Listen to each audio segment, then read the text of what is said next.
You know, we talk about love being heartwarming, heart-wrenching, even heartbreaking. But what if I told you the real action isn't happening in your heart at all? Yeah, let's get into this because that entire journey, from the very first spark to the last tear, it's all being directed by this incredible symphony happening right inside your brain. So, what is love really? Is it just this, mysterious, powerful feeling that we have absolutely no control over?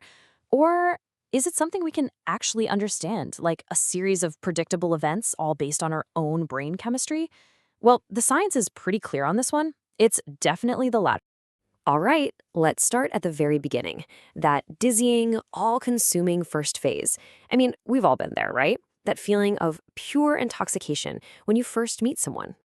And yeah, psychologists actually have a name for this. They call it infatuation or passionate love. It's that feeling when you literally can't stop thinking about them. You're on this high of just pure euphoria, and all you want to do is be with them. It's intense. And there's a very, very specific reason for that. And look, when I say intoxicating, that's not just me being poetic. For your brain, it's pretty much the literal truth. Why? Because your brain is absolutely flooded with dopamine. It's that classic feel-good chemical, and your brain's reward system is just lighting up like a pinball machine. So, where does all this dopamine come from? Well, this is where it gets super interesting. It's from a tiny region called the ventral tegmental area, or the VTA for short. Just think of it as your brain's main motivation hub. It's the part that fires up when you do something that feels rewarding, like eating a great piece of chocolate or finally quenching your thirst. And in early love, the reward is your new partner. So the VTA releases that dopamine, and it's basically teaching your brain, hey, this person, they make us feel incredible. We need to do that again. And that is the chemical drive that pulls you toward them. Okay, and check this out. Have you ever wondered why, in the beginning, you just can't see any flaws in your new partner? I mean, they're perfect, right? Well, there's a reason for that. Love literally deactivates parts of your prefrontal cortex. That's the part of your brain that handles all the critical thinking and judgment. So normally it's on, helping you make smart, rational choices. But during infatuation, yeah, it basically goes on vacation.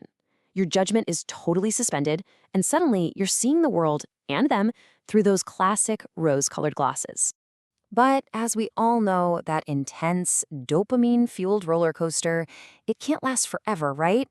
Eventually, that initial high starts to fade, and it gives way to something calmer, more stable.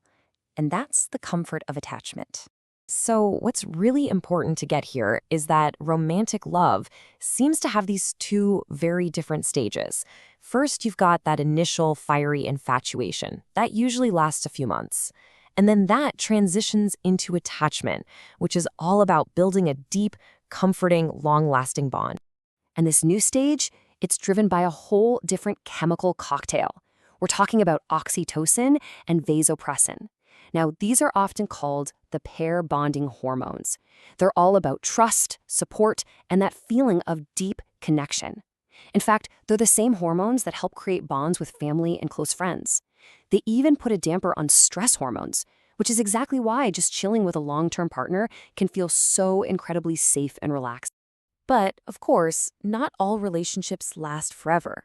And when they end, well, the brain has a totally different story to tell. And it's a powerful one and a painful one. And I want to be really clear about this. That feeling of pain, it is not just in your head.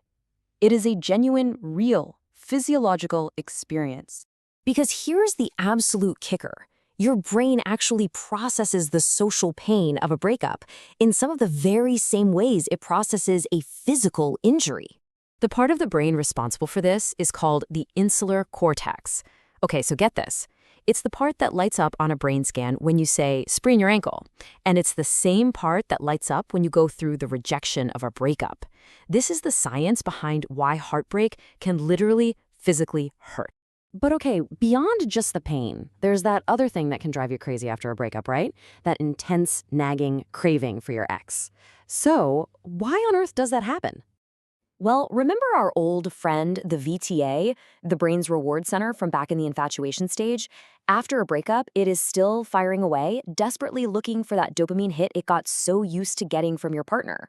That urge to just call them or text them feels so overwhelming because on a chemical level, your brain is basically going through withdrawal. I know, that all sounds pretty bleak, but here's the good news. Our brains are also wired to heal. So let's talk about how we actually recover from even the worst heartbreak.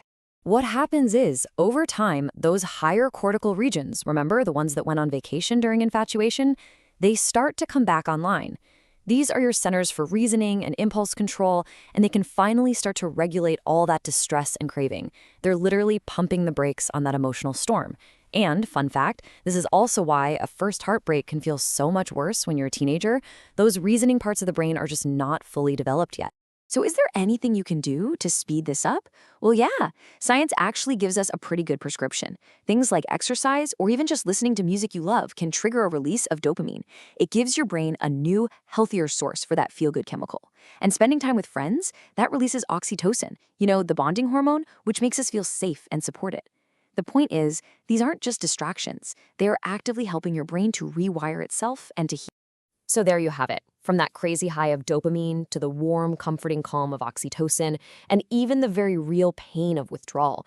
Love is, in so many ways, a journey through our own brain chemistry. And that kind of leaves us with one last fascinating question, doesn't it? If love is chemistry, and we can understand that chemistry, does that mean we can actually get better at it? Something to think about.